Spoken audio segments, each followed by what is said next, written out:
Welcome to The Explainer. Listen, if you run a business or maybe lead an HR team or handle company finances, you already know the harsh reality here. Rising healthcare costs are literally crippling businesses right now. We are looking at an era where healthcare is often a company's second largest expense, right behind payroll. It's huge. But to actually gain some control and stop that financial bleeding, we first need to understand the mechanics. Like, how are these benefit plans actually funded behind the scenes? Okay, let's dive into this. Here is our roadmap to unpacking the whole thing. First up, the health insurance dilemma. Then we'll follow the healthcare dollar, look at mitigating financial risk, uncover some hidden industry financial incentives, and finally, making the strategic choice. All right, Section 1, the health insurance dilemma. So over the last decade, premiums have just completely surged, which essentially forces businesses to shift those costs onto their employees. To understand why this keeps happening, we've got to look at the traditional fully insured model. Check out this quote from an employer who transitioned their plan. "The carrier sets the price of milk." It is honestly the perfect analogy.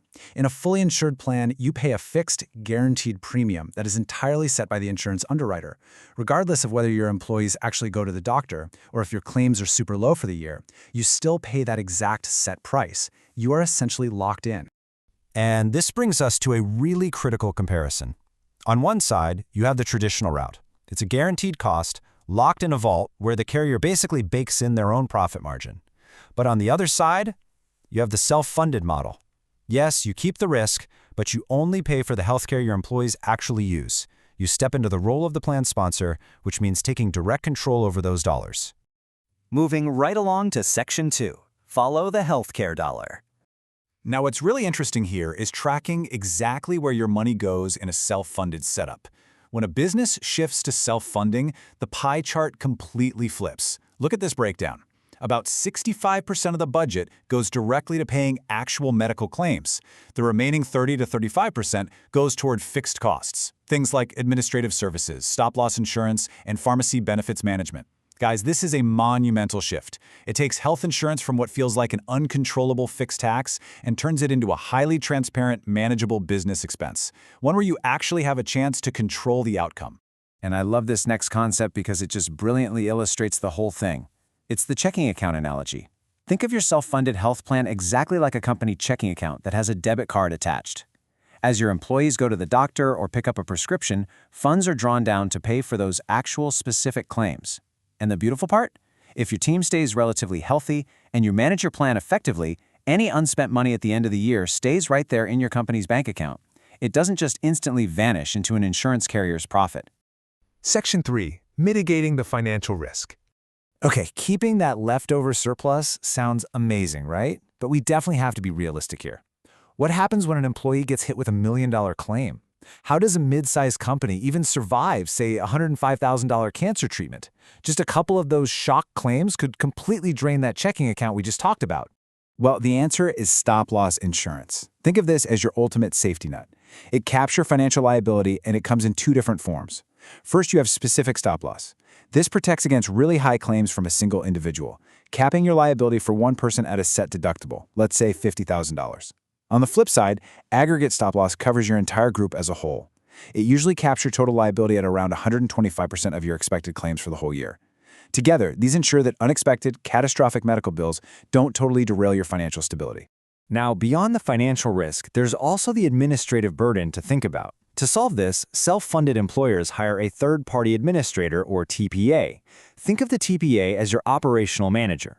They step in to handle the day-to-day heavy lifting, stuff like processing claims, issuing ID cards, answering customer service calls, and navigating all that complex federal ERISA compliance. They take that administrative pressure off, so your internal HR team isn't forced to manage the intricacies of healthcare operations totally on their own.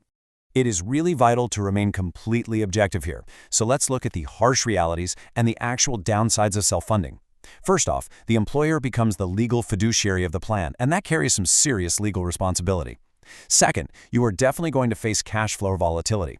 Some months you might have $30,000 in claims, and others might jump to $90,000. And finally, you just won't win every year. The general rule of thumb in the industry is that 1 out of every 4 years is going to be a tough, expensive year. You really have to take a long-term strategic view to reap the rewards. Section 4, hidden industry financial incentives. If self-funding actually saves money, you're probably wondering, why aren't more businesses doing it? Well, let's play investigator for a second. Look at the carrier gross margins per employee right here. On a fully insured plan, carriers make over $1,300 per employee, but on a self-funded plan, just $564. That is a staggering gap. The carriers are generating vastly more profit when they can convince you to keep your company fully insured. And the crucial point here is captured perfectly in this quote from a Dallas insurance broker. He said, "The dirty secret in our industry is that you make more off a fully insured group of 100 than a self-funded group of 1,000.